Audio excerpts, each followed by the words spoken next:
মোৰ চিহ্নটো হ'ল কলহৰ চিট আৰু মই নিৰ্দলীয় প্ৰাৰ্থী শ্ৰী দীপশিখা দাস।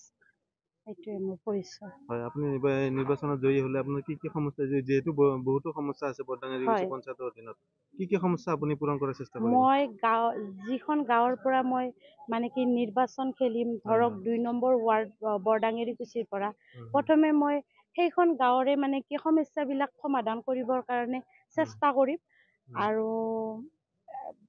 বাকী 2 নম্বৰ বৰডাঙেৰীকুছিত থকা যিবিলাক সমস্যা আছে, গতিকে সমস্যাবিলাক ভিতৰত সোমাই গ'লেহে সমস্যাবিলাক গম পাম।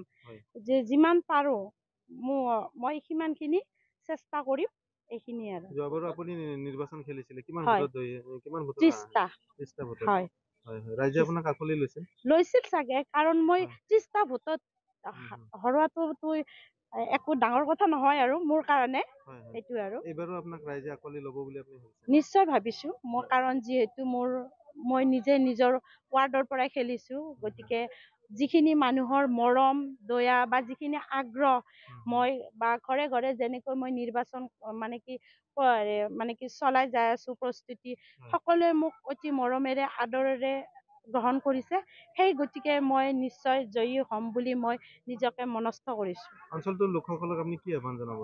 আপোনাক ভোট দিব লাগে নে নালাগে? মোক অঞ্চলটোৰ লোকসকলক মই এটাই আহ্বান কৰিম, তেওঁলোকে যাতে বিবেক ভোট চাই ভোটাৰক যাতে মানে কি চিনি পায়, আৰু সেইটোৱে মানে কি আহ্বান কৰিম।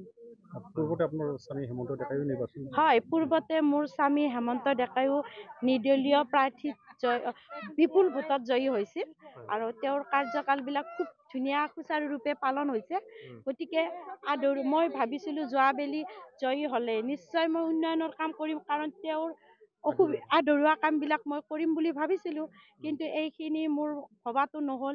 সেই গতিকে এইবাৰ মই নিজে ভাবিছো যাতে এইবাৰ সেইটো কৰিব পাৰিম। আৰু স্বামীৰ পথকে অনুসৰণ কৰিছে? হয়, তেওঁৰ পথকে অনুসৰণ কৰিছো, কাৰণ মানে কি স্বামীটো যি পথৰ যাত্ৰী, সেইটোতো মানে তেওঁৰ পত্নী সেই পথৰে সাৰথি।